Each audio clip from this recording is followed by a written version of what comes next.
Okay, welcome to class number 112, Kapitel Kuf Yud Beis.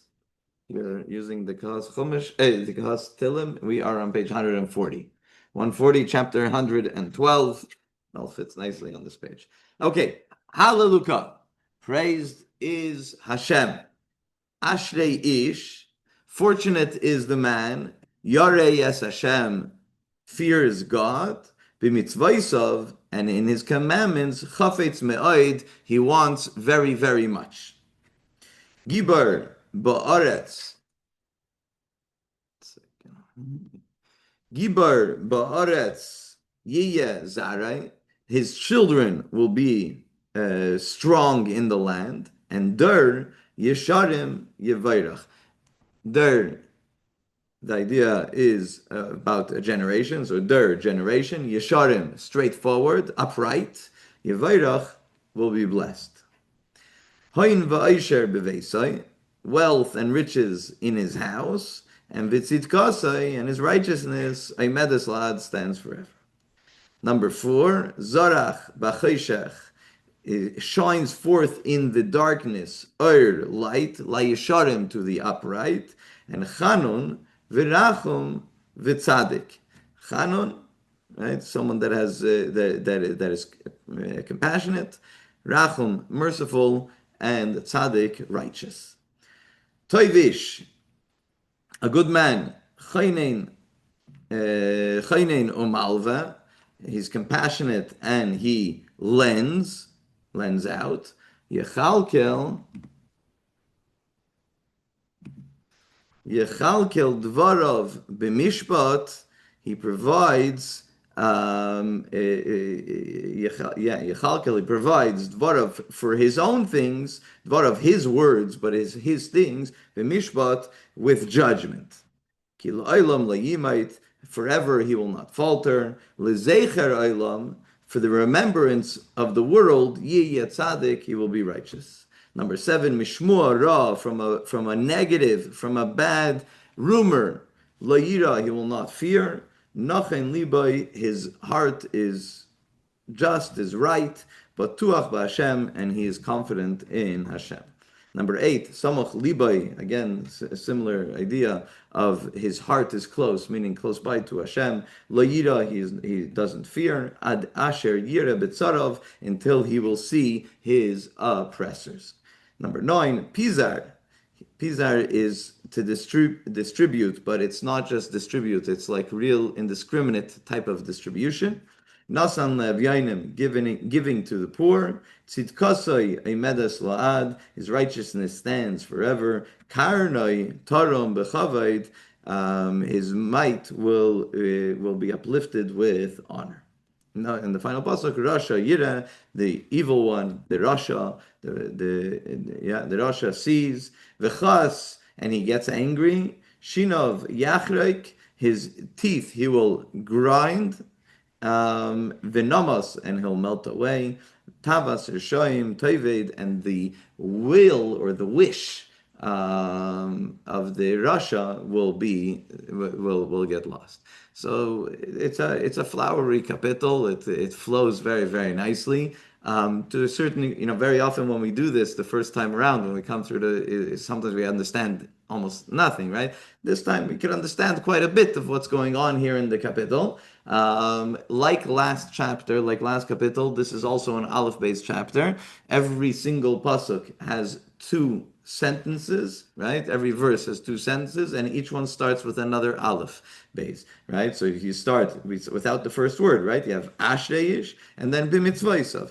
The next one starts Gibar with Gimel, and then Dar Yishayim Yivayrach. Hain, Vav, right? Until the last 2 verses that have 3, from Pei, Tzaddik, Kuf, and then Reish, Shin, Taf. But it includes every single one of the alphabets. It starts. By the way, if you want to know where the comma is in a verse, you look for the asnachta. So if you look under the Hashem's name in the first verse, so it's the second. In this one, it's the second to last word on the first line, right? You see that it's a little house with a line coming up on top of that. So it's a cantillation. Wishbone. It's a wishbone.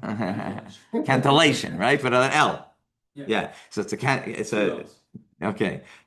So the cantillation is what we use to know what tune to use, right? So when it comes to the Torah, we obviously hear it on a regular basis. I don't know if there's a special tune that was ever used for Tillim, but we have for Haftarah, right? It's a different tune. For Torah, it's one tune. For Haftarah, it's a different tune. And the Asnachta is even in a regular pasuk. It's the comma. It's the halfway point of the pasuk. So, sorry, I don't want to distract anything, but so why then are there these tropes? You're saying, what's the tune? You want What's the another tune? tune? I Yeah, I know. mean, I've never thought also Yeah, that yeah, yeah. So for what I use it for is the snachta for the comma, but other things also that will show you the flow, like Ashrei Ish is one thing, Yares Hashem is another thing, even though it's part of the same sentence. Um, some. well, ultimately, there is a version of singing of it. I'm not sure what. I'm not sure if there is today something that we know of. But if you want, you could try it with the Haftarah trap and see how far you get. No, I'm not. I'm not joking. I'm serious. It is. Yeah. Yeah, yeah, yeah, yeah. But for me, it's more that it helps the flow of the pasuk, so you understand what you're saying, right? Where you're pausing. At least that's the way I look at it today. Now, so that's number one, that it's the Aleph base, and the sages talk about the fact that if it's about that, and we said this already last 2 weeks ago when we learned last capital, that when the Aleph base are used, it's a very important capital. If the Aleph base is used, so a lot of attention was given to it, so it's a very important capital. And as I wrote in the email, last week's capital was praises of Hashem, and it's a beautiful thing. It's a beautiful capital in that way of praises of Hashem, and using the Aleph base to do that. And here it's praises of the righteous, praises of the tzaddik. This capital is all about praises of the tzaddik, and that's what we're going to go through. And we're going to see until you get to the last pasuk, which is the contrast of everything. So the few lines at the top of the capital says the Psalm 2 follows alphabetical sequence, each verse containing 2 letters, save the last two, which contain 3 letters each. It speaks of the good traits man should choose and how to give charity, the reward for which is never having to rely on others. So, in a form of introduction, the Svarnu says that this chapter is talking about someone who is involved in the study of Torah and doing mitzvahs in a righteous manner, studying Torah and doing mitzvahs. But there's a very specific undertone of tzedakah. The mitzvah of tzedakah is very much talked about here in this. Out of all mitzvahs, talking about generalities, but if there's anything specific, it's really the mitzvah of tzedakah. Yeah. So this is the approach that we're going to take to this capital. So most of the commentaries say in a similar manner. So let's start again from the beginning and let's understand it a little bit better. Hallelujah. Praised be Hashem, right? Hallelujah is something we're very famous with words because it ended up in davening that the last couple of chapters of Tehillim, we have this word very often. We don't have it very often in Tehillim, but we have it over here, and we have it as we get closer to the end of Tehillim, and we say it in davening every day. So Hallelujah, praised be Hashem. If you look in, again, the cantillations, so after Hallelujah, you have a line, right? There's a pause, which means that Al-Luka stands for itself. When you say this capital, the proper way to say it is to say Al-Luka and to pause. And there you have that sometimes in davening like that. You have it in a chumash or the Balkaira needs to know these kinds of things. So Al-Luka is praise be Hashem. So, but the rest of the capital is talking about a human. It's talking about a tzad, right? So, not to confuse, they put the line there. Says, "Hallelujah, praise be Hashem." And now let's move along. Ashrei Ish, Yireyes Hashem. Praised or fortunate is the person, the human that it has fear, or as I've told you guys many, many times, that yare, the proper translation really is awe. Yiras Hashem is really awe of Hashem, not fear of Hashem. Fear is something that we can that we relate to something scary, that there's that I'm afraid of being struck by lightning. I'm afraid of jumping off of a cliff, right? I'm afraid there's certain things that make me fearful. So if we say that about our relationship with Hashem, so that would be more yiras ha'einish, that I'm afraid if I don't do the right thing, God will smite me, right? That's when you translate yira as fear. But in Chassidic, especially in Chassidic philosophy, but in general by us, we make sure that we don't call it fear, we call it awe. What's awe? Right? Awe is when you're standing at the edge of Niagara Falls, right? And so like that's awesome. That's true awe. There's a big element of fear in that awe, right? When you think about it, that awe also has a big element of fear, but not fear of being struck by something. It's fear that if this is so great and so vast and so powerful, who am I? Right? What am I? Right? So when we think about Hashem in that kind of way, in that kind of awe, so that it pushes us forward. It's like, oh, but then we have Hashem is so great. He created such an amazing world, etc., etc. But He puts me here to do a job. I gotta get cracking. I gotta do the job. In the sense, difference from fear is that fear is an emotion which you understand. Awe is being dumbfounded. Right. You aren't thinking. It's beyond you. Exactly. Yeah. You cannot Sure. comprehend. Yeah. You're Yeah. in front of something which you can't comprehend. You're not sure what it is. Right. And definitely in our relationship with the Eibishter, it's something that we can't comprehend, not something that we comprehend that is like, oh, I'm afraid of it. You're right. Good. Yeah, so even though sometimes I'll say yira as fear, but what I ultimately mean is awe, because fear is a very low level of our relation, would be a low level of our relationship with Hashem. Awe would be so much of a greater relationship with Hashem. Okay, so number one is Yareis Hashem, awe of Hashem, and b'mitzvaysav. So this person is fortunate is the one who has Yiras Hashem, who is awe of God, and b'mitzvaysav chafetz me'od, and in his mitzvahs, in his commandments, he really, really wants. So what is this pasuk coming to tell us? So the Mitzudas comes and he says, first of all, he says it starts off Hallelujah, praise be Hashem, and then it starts talking about Ashrei Ish, fortunate is the man. So what's the connection between these two? Oh, when you have a person like this, if you have a fortunate man like this, what is it ultimately? It is praise of Hashem, and that's the way it puts the flow of the pasuk. And then he continues. There's two stanzas over here, right? There's two parts over here. There's the Aleph and the Beis, the Yareis Hashem, the fear of Hashem, the awe of Hashem, and the mitzvahs chafetz ma'od. So he says that it's talking about the mitzvahs loisaseh and the mitzvahs aseh. That when it comes to awe of Hashem, it's referring to a person that holds back from transgressing one of the negative commandments, right? And the mitzvahs of chafetz ma'od, and the mitzvahs that he really wants to accomplish is obviously the mitzvahs that he needs to do some action in order to accomplish them. The mitzvahs are, say, the positive commandments, right? As we know, we have 365 negative commandments and 268 positive commandments, right? And so it's talking about the person that out of awe holds himself back from doing the wrong thing, and out of a real great want, chafetz me'od, really, really wants, that he does the positive, the mitzvahs say, the positive commandments.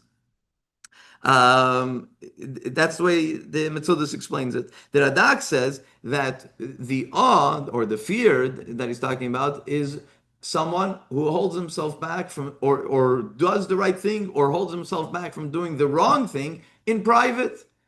Right, in private. So that's the idea of fear.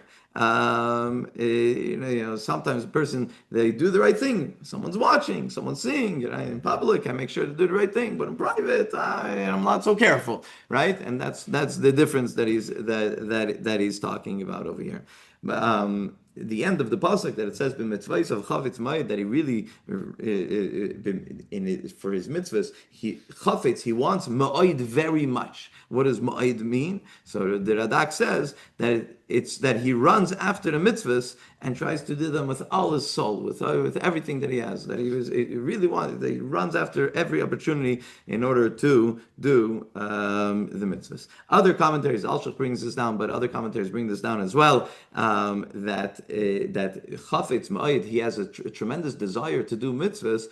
It's the desire to do mitzvahs, not the desire for reward. Right? We have Tignis Ish Seiche. We have a chapter, a Mishnah in Pirkei Avos, very famous Mishnah in Pirkei Avos. Al tiyu ka'avadim mishamshin eserav almanas lekabel pras. Don't be like those who serve their master in order to get the reward. Be like those that serve their master in order to do the right thing. And that's the way we should serve Hashem. And the Alshach says that's what he means over here. That b'mitzvahs of chavitz ma'id, this tzaddik that he really wants to do Hashem's mitzvahs, not for the reward, but just out of his desire to do the right thing. The Sefer Chassidim brings down, and he says that this pasuk is talking about a person that really, really wants to do mitzvahs, but doesn't have the opportunity always to do the mitzvahs. Right? He's busy. He has a work life. He has a family life. He has a bunch of things that he needs to be busy with. But nonetheless, b'mitzvahs of chavitz ma'id, right? He davens to Hashem, please put the mitzvahs in front of me, that way I could do them. I don't have time to deviate from my daily schedule because I have a 9 to 5 and I have to be there at 9, I have to be there at 5 to 9, and I can't leave before 5 o'clock. And I know, someone called me and he needs my help with something. I can't do that. Those mitzvahs I can't do. But please, on my way home, let me see someone that I can help, right? Or that kind of thing. B'mitzvahs of chavitz ma'id, he davens to Hashem that whatever mitzvahs I could possibly do, Hashem should put it in front of me. That way I should be able to accomplish those mitzvahs. Pasuk Beis number 2. So such a person, Gibar Ba'aretz, is going to be a strong person. Gibar is going to be a mighty person in the land. And not only will he, but Yezara, his children after him, will also be strong. And Der Yesharim Yevairach. These three words, huh? There's a bunch of different commentaries on this, so that's why each translation is going to be different. Over here, he says he'll be blessed with an upright generation. So, but we'll get to it. There's a bunch of commentaries, but today it's in certain circles it's slang. These three words that when you want to talk about, you'll even see it on people's tombstones. A person passes away and he has a bunch of children that followed in his path, and they'll say that he did excellent, and there Yesharim Yevairach, that he was blessed with future generations that followed in his way. So it's used. These words are used in that kind of way. People will write it in memorials on a person. People will even say it while someone's still alive, right? That this guy not only is he a good guy, but you could see that the future generations are also like that. So that's the way we use it today. It's not necessarily what the pasuk is trying to say. The pasuk is always saying something similar. It's just not exactly what the pasuk is trying to say. Many commentators take it a little bit differently. So let's get into it. Pasuk Beis. Yeah. So first of all, if Rashi comes and says that if you have a person that accomplishes pasuk aleph, which is what, that he stays away from negative and he runs after the positive, and he's always looking to do more mitzvahs, chafetz ma'id, he's very much into doing mitzvahs. So then he's going to be blessed. He's going to be blessed, but that's already asher yishiav in the first pasuk. So here already it's talking about his children. It's going to be that his children will be blessed, right? Yeah, double blessing. Exactly. First one's Ashrei is It's on him, but through his Christian. Exactly. So that's what Rashi right away comes and says. The Metzudah says similar, that not only is he fortunate, like we mentioned in the previous pasuk, but the goodness will spill over to his children, and not only to his children, as the pasuk ends, Der Yesharim Yevairach, the whole generation. That the way I translated before was generations is future generations. The Metzudah translates it as a current generation. The current generation will be blessed by the fact that there is such a righteous person present in that generation. The whole generation will be blessed.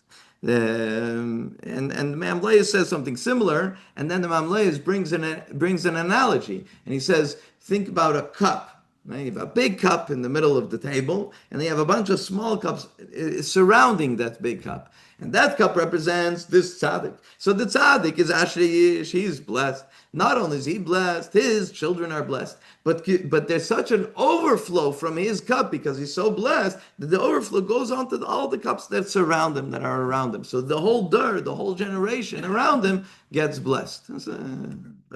Yeah. That's pasuk base, pasuk gimel number 3. That he has tremendous wealth. He gets blessed with wealth and riches in his house. And tzidkasai, his righteousness, Aimedes Lad, will stand forever. So the Mitzvah says, Hain va'isher bebeisai, what is that? That he'll have wealth and riches in his house. What is that?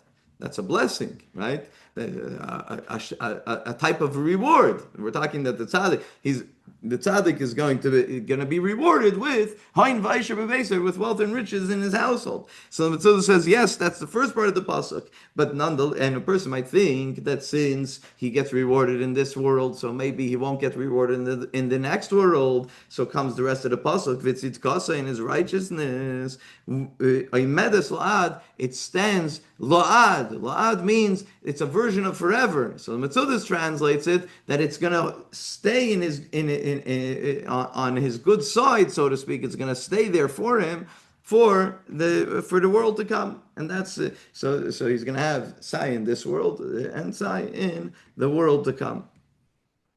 The Radak also says something similar to the Mitzudis, but then he says that it could be that Tzidkasa Yemedes Lad, that the righteousness will last forever. So he comes and he says that it could also mean in this world that future generations won't forget this guy.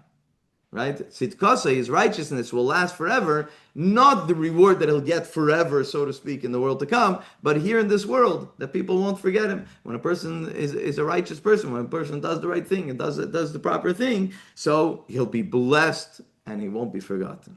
His righteousness will live on into the future generations. So I would use the word bevesa. Yeah. You can use it in that sense. Beit Yaakov. It's not the house of, it means the house of Jacob or Beis David. Right. It's the generations of Yaakov. Beis Yaakov is like Bnei Yisrael. Right. It's the generations, not just his personal house. Right. But it's all what surrounds his legacy. Right. Good. It says wealth and riches. And below, it talks about wealth and riches being material wealth and riches. Right. Could it be non-material wealth? I'll tell you what the Gemara says in a moment. I didn't get there yet, but that's already a drush. So we're first going to do pshat, and then we'll get to the drush. But yes, hold that thought. The Mamleis comes and says that it's talking about a righteous person giving tzedakah, helping out the poor, etc., etc. So the Mamleis says this pasuk is telling us that even if a person will give out tzedakah, give out charity, give away his money to the poor, give a lot of tzedakah, no, he doesn't have to worry because he'll still have hain va'isher beveisei. He'll still have a lot left over at home. And he'll still be able to continue. The Mamleis says he'll still be able to continue. But it's kasa yemedes lad. Not only will he be able to give tzedakah, and it won't affect him, so to speak. He'll still have the riches in his own home. He'll be blessed in his own home, right? Tzidkasa yemedes lad. He'll always be in a position to be able to give. A person that gives tzedakah in a proper manner, he'll always be able to. He'll always be able to give. So, as Lester brought up, until now we were talking about in a physical manner. We're talking about physical riches, physical tzedakah, etc., etc. So there's a machlekes in the Gemara. So this is a drush, right? There's a machlekes in the Gemara. And the Gemara argues because there's one sage that says that this verse is talking about one thing, another sage says talking about another thing. One sage says that it's talking about Torah knowledge. right? That a person that will teach a lot of Torah, so he will also have a lot of Torah left over by him as well. Others say no, it's not talking about Torah knowledge, it's talking about Torah books. That a person that lends out Torah books, so he'll also have a lot of Torah knowledge and Torah books in his own home. And there's a machlekes in the Gemara. Yeah. Yeah, the machlokes in the Gemara exactly, but both of them bring out this idea. Both of them bring out this idea that it's not only about when it comes to the idea of tzedakah, when it comes to the idea of righteousness and sharing, etc., etc. It's not only about money; it's also about other things. And if someone has a good Torah thought and they hold back from somebody else from sharing it, they're holding back. They're holding back something gishmak from their friend. That's not cool. That's not good. But also the commitment of the pasuk, as the Gemara brings it, is that tzidkasei emedes la'ad, that the righteousness will last forever. If a person shares these kinds of things, they will have a better understanding. They'll have a better connection to it. So they're better off when they share their Torah thoughts or when they share their Torah books. So that's the Gemara. There's a comment at the end of the Mamleis on this pasuk, and he says, "Hain vayisher bebeisai," that that it's talking about someone that becomes very, very wealthy. Hain vayisher. It's not just one version of wealthy, right? That's someone gets very extremely wealthy, right? But if a person does it in a proper manner, and so here it's specifically talking about tzedakah, so if a person does it in a proper halachic manner, in a proper tzedakah manner, so it won't make him meshugah. Won't make him a shugga, right? So you look around the world today, how money it corrupts, it makes people crazy, right? It definitely doesn't bring out humility, right? But tzedakah does. So if a person wants to counterbalance that and make sure that they're in okay, they're getting up there and they want to make sure that they're going to be okay, tzedakah is the answer to it. And tzedakah has halachas. It's not so simple. It doesn't mean that you should be giving away your wealth. That's not what tzedakah means. Tzedakah has certain parameters, whether it's 10%, 20%, whatever it is. There's halachic parameters of what a person should give. But if a person does give in a proper manner, it will make sure that the money doesn't make him crazy. So there's a famous comment, I think it was from the previous Lubavitcher Rebbe, it says, that there's a few things in this world that is guaranteed to make you crazy. Too much money, too much alcohol. I forget. Maybe too much power. I don't know. Maybe I don't remember. But he used a different lashon. He says these things are guaranteed to change you as a person. Too much money can make you meshuga. Too much money will make you drunk, right? He says, someone will come and say, oh, sorry. The punchline is that learning Hasidic philosophy will also change you. So he says, people came to me and said they learned Hasidic philosophy and it didn't change them. So I think it's the Frierdiker Rebbe. Maybe it was another one of the Chabad Rebbes. He says, someone comes to me and says, I learned Hasidic philosophy and it didn't change me. He says, the same thing like alcohol or money. He says, there's someone that could come and tell me, I drank a bottle of wine and it didn't make me drunk. Okay, so you didn't drink enough. But there is a certain point where it will change you. Same thing as with Hasidic philosophy. If you're going to come and tell me that it didn't change you, it means you didn't learn enough. You have to just continue learning. Yeah. Pasuk Dalet, number 4. So for this tzaddik, Zarach b'choshech, in the darkness, he has special light in the darkness. There's a special shine of light in the darkness. But what does this mean that there's a special shine of light? So Rashi, according to Pshat, he says, Zorach, Hashem organizes that there be light, right? The sun will shine, whatever. If we're talking about physical darkness or spiritual darkness, whatever it is, Hashem will arrange that it will shine. That Zarach for him, and for everybody else will be dark, but for him will be light. There'll be. So that's what Rashi says first. That's the pshat. But then the Rashi says, but in the Medrash, according to the Medrash, the Drush over here is that it's Hashem gonna come and shine the light for you. Zarach b'choshech. Hashem comes and shines the light for the tzaddik. That's a powerful thing.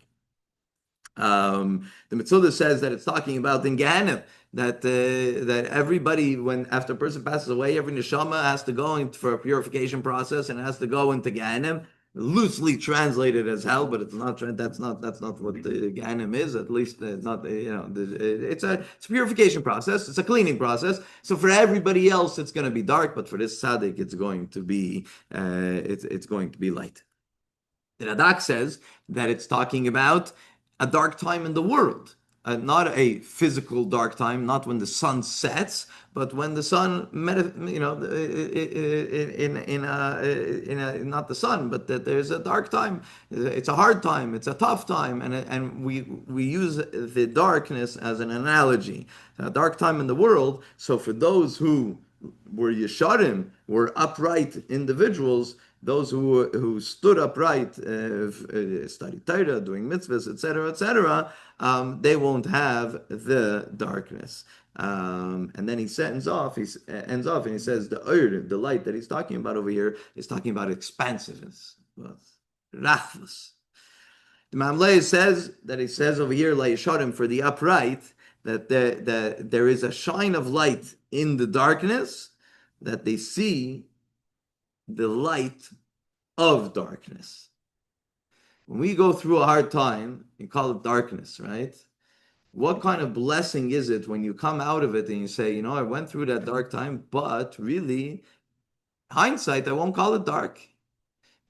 Because I went through this experience, I was able to accomplish this. Or because I had this negative experience, I met so and so, right? So very often, if we open up our eyes to it, very often we initially think that something is bad, right? And when we get to the other side of it, we realize that no, it's something good. Now, Chassidic philosophy comes and says that there's nothing bad that comes from Hashem. But sometimes it's a hidden goodness that we can't see. But here he's saying the righteous, what's the bracha over here, is that when it's chayshech in the world, when it's chayshech for everybody else, or everybody else looks at it that it's a darkness, the tzaddik is able to look at it and say, I see the light of the darkness. I see Hashem's hand in the darkness. And then that you need to be a righteous person, you need to be a tzaddik sometimes to see it. For us, it's more of an idea of emunah, betachen, faith and trust that Hashem is in control and Hashem. But for tzaddik, he'll see it. You see darkness, I see darkness. The tzaddik sees the light and sees the hand of Hashem in that darkness, and that's a powerful thing. No simple thing to say is simple to understand or to appreciate or to take that and to give it a good message in our life. Tzaddik. Yeah. Something with Yishrei Lev. Yeah. Uli Yishrei Lev Simcha. Yeah. So in that way, it's like you said, people could be in a dark situation. They don't understand. We don't. We only understand. Sometimes we understand. Yeah. Tzaddik understands already. He already accepts the situation, and he says, "This is exactly. It's supposed to be like that." Right, and could even understand why, not just to say it. To say it, you don't have to be a tzaddik to say it. You could, yeah. Pasuk number 5. So the first part of the pasuk, a good person, is a person who is compassionate and he lends, right? Someone comes to him for a loan and he needs, he's able to help him out. So Rashi says, when it comes to helping the poor, he does it free-handed, taivish. He's a good-hearted person. If someone comes to him, yeah, no problem. If I can help, no problem. I'm ready to help. But the second part of the pasuk, Yechalkel dvarav, but when it comes to calculating what he needs for himself, that's b'mishpat. That he's very exact about. It's a beautiful thing. Someone else comes to him and says, "Oh, I need a loan. I need new shoes." Sure, new shoes. Sure. What do you need? $100, $200. Like, go buy new shoes. No problem, right? And when you have the money, you'll pay me back. He says, "Do I need new shoes? I just got new shoes 6 years ago. I need new shoes again, right?" That's Yechalkel dvarav. right? For someone else, he needs new shoes. He made it, no problem. If he needs a loan, no problem. I gotta make a calculation for him. For myself, I calculate and try to make sure, like that. By me, everything is b'mishpat, orderly. It's also a beautiful character that he's trying to describe over here. The way Rashi says it over here.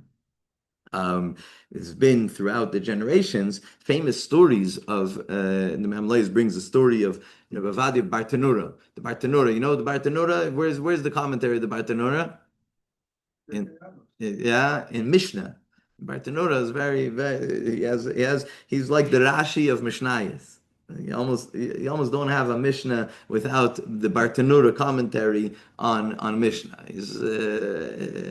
And he was a sage, if I remember correctly, in Spain, and he wanted to sit and study and write Torah all day. But you need to be. What about Parnasa? So he had a brother that literally counted pennies, made sure that he supported. So his brother was in business, but he supported his brother so that his brother could study Torah. It's not the only one. There's famously the Rambam also. The Rambam, until his brother got lost at sea. His brother was a very big, successful businessman, and he supported the Rambam, Maimonides. He supported him financially. And the Rambam writes this, that at one point his brother, with all his merchandise, got lost at sea, and they never heard from him again. And the Rambam went into a depression. The Rambam doesn't call it depression. The Rambam says he went into bed, didn't come out for a year. That's what the Rambam writes. Can you imagine? Imagine the Rambam, Maimonides. He went into bed, went into bed and didn't come out for a whole year. After a year, he came out, and that's when he became a doctor, and whatever. He needed parnasa. So he had the Rambam afterwards created for himself a very rigid schedule. He had exactly everything worked out, so that way he could continue writing it. Exactly. The story with the Rambam, yeah. His brother was his primary supporter. His brother made sure that he was able to learn Torah and to write his Torah. Yeah. I think for a year, kind of locked himself. That's what he writes. He went into bed and he didn't come out for a year. He writes it. Wow. Yeah. Yeah. It's a wild story, right? You think about the Rambam today. The Rambam is such a. But he was a real human. Yeah, it's putting such a human attribute. Yeah. He was an extremely accomplished Torah scholar, besides all the other things that he was involved with. He was involved in community politics. He was involved as a doctor to the king, even. Like he was a doctor that was very sought after. People would come to him because he was such a genius. He was a genius in Torah, so he was obviously smart in everything. So once he knew something, he knew it well. It was the Rambam, and after all that, to accomplish everything that the Rambam wrote is mind blowing. Yeah. I think about it every day. I sit and learn 3 chapters of Rambam every single day. And when you think this is what you're learning of a guy that when I want to think about time management and things like that, I think about the guy like the Rambam. Yeah, accomplished, real accomplishments. Yeah. Before he was able to do it with AI. Yeah. So the Mamleis brings down the story of the Bartanura that his brother supported him, because he brings out the same thing, that Taivish Chayin Amalva, the person who's compassionate. He was compassionate for his brother, took care of his brother. For himself, Yichalkel Dvarav b'mishpat, for his own dvarav, for his own things, it was b'mishpat. It was very, very concise. When I needed something, but otherwise I don't need it. He took away all the luxuries in life. Why? To be able to support his brother to study Torah. Yeah, the Gemara brings down this pasuk, and the Gemara says something beautiful. The Gemara says, when it comes to eating, this is the whole idea of Yechalkel Dvar b'mishpat. You should calculate what you need, right? So make a cheshbon, how much do you need, and that's what you should spend. Don't overspend, don't underspend sometimes also. But so everybody goes into a certain today because of taxes. Everybody understands that everybody's in a bracket, right? So the Gemara says, yeah, you have to spend in your bracket. You have to understand what bracket you are, how much money you make a year, and you have to spend in your bracket. So the Gemara says like this: eat below your bracket level. Don't eat your bracket level, right? Eat below your bracket level. Clothing you should do in your bracket. When it comes to spending on your wife and children, above your bracket. Nothing's changed in 2,000 years. Nothing's changed in 2,000 years. And he says, how do you learn it from the Pasuk? Because the Pasuk says, Loive, there's a loan somewhere here. There's taking money from one place to another place. From your food, take it to supporting your wife and children. It's a beautiful Gemara. Yeah. Pasuk Vav, number 6. The rest of the psukim are a little bit more quicker. Such a person forever, he won't falter. For remembrance forever, this guy is going to be righteous. So what's forever? Forever, that he's going to be a tzaddik forever. So Mitzudah says that it's referring to the world to come, that he gets extra reward. There's reward that he gets in this world, but he'll get also reward in the world to come.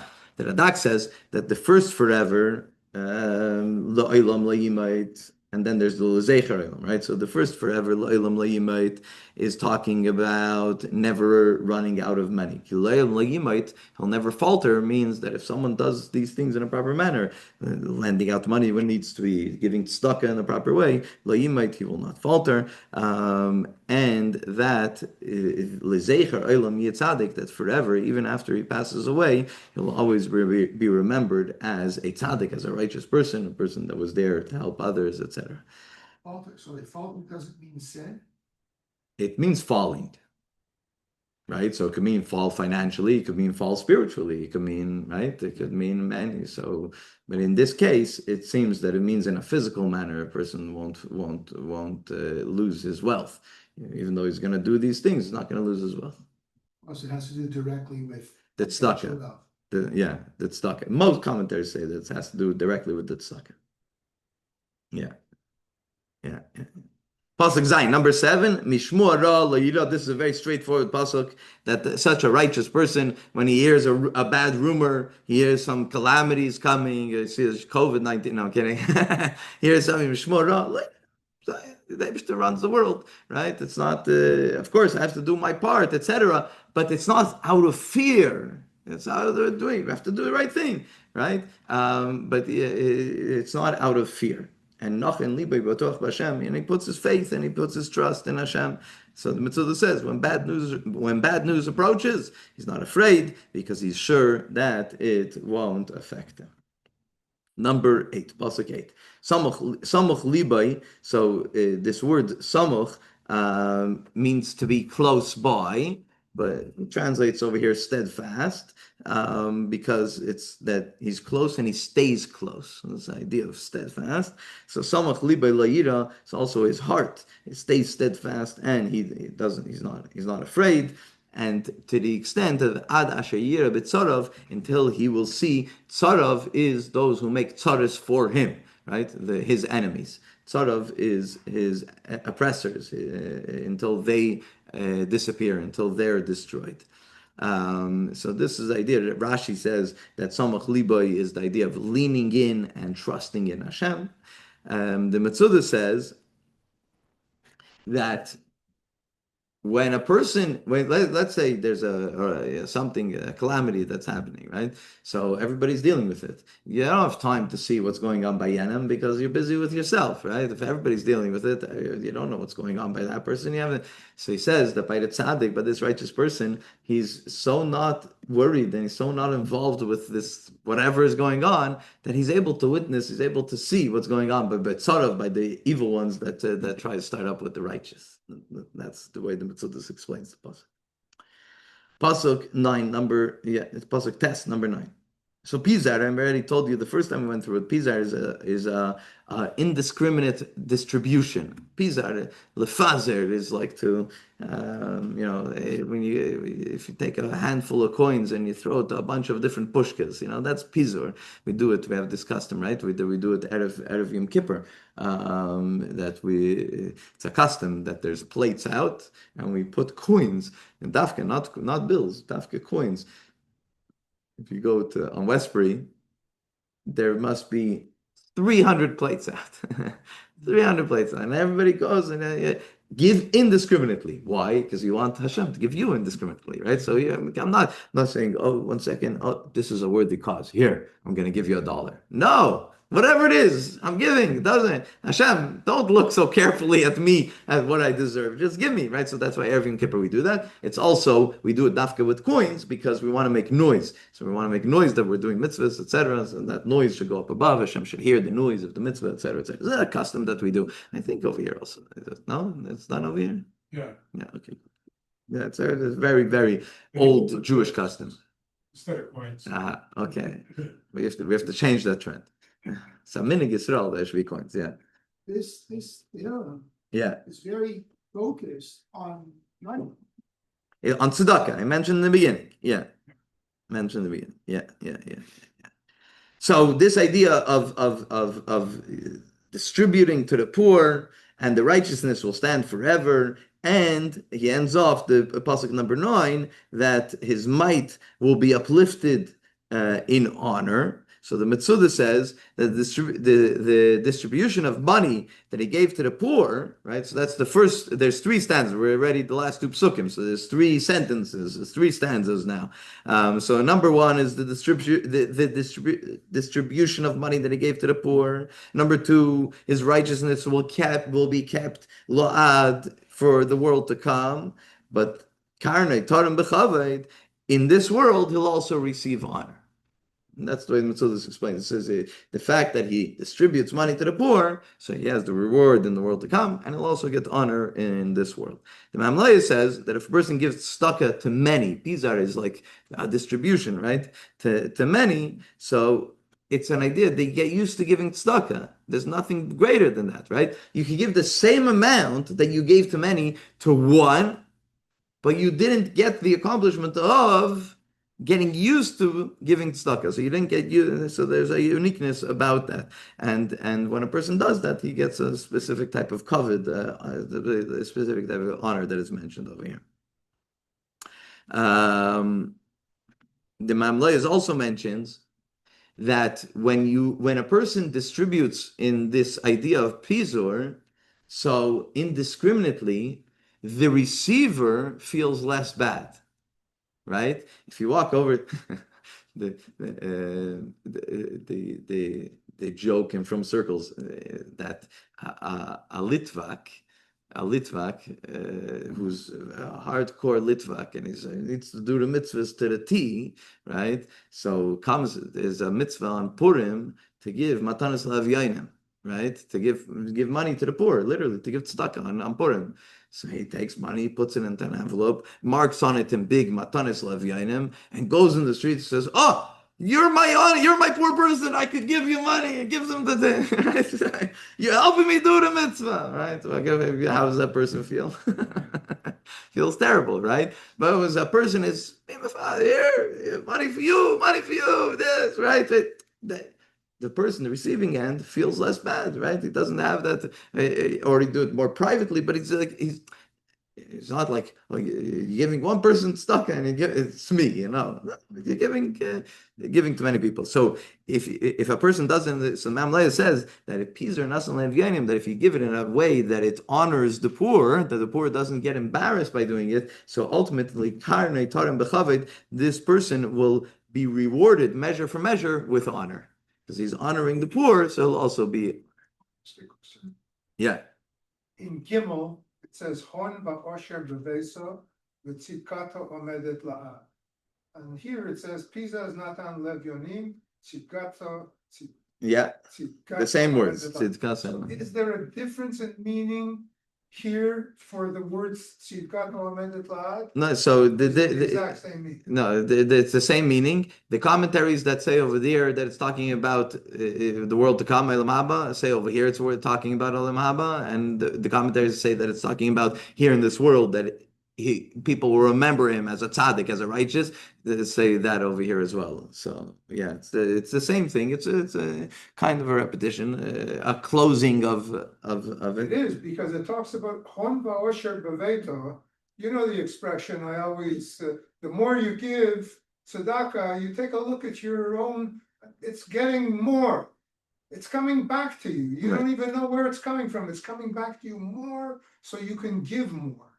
So that's what it means here. Hon va'osher bevesa, always extremely wealthy. Yeah, But Tzidkato amedet, and he he's be able to give forever. here same thing. Pizar natan levyonim. And He tzidkasim. throws it away. Yeah. Yeah, exactly. But he still has a lot. Yeah, exactly. Yeah. And the final pasuk, Rasha Yira. So now we turn around and we talk about the Rasha, right? Then all of a sudden, we're talking so much about the tzaddik. So the Rasha, the evil one, the Rasha, he watches Yira, he sees, and v'chas, and he gets angry. Shinav Yachrek, he gnashes his teeth, he grinds his teeth, right? In anger, it's a form of anger, right? V'nomas, and he melts. Tamas Rishayim Teved, and the will, the lusting, or the want of the Rasha gets lost. So the Mitzvah says that when the Rasha sees all of this that we described about the tzaddik, about the righteous person, so he gets angry, right? And he gets angry with jealousy. And he wants to do something, but the pasuk ends off that what he wants to do will not happen. The Svarnu says that the Rosh is confused. He says, I've been collecting money and making money in order that I should have all the covet and everybody should look at me. And everybody despises me and loves this guy who doesn't hold on to his money. He's giving it away to the poor. And he's still wealthy and he still has all the brachas and the honor. I've been trying to become Misha Grace, but it did it in the wrong way. So that's the way the Svarnu learns it. The Al-Sheikh says that there's three contrasts that he has over here because there's three stanzas about the Rasha over here, right? There's about getting angry,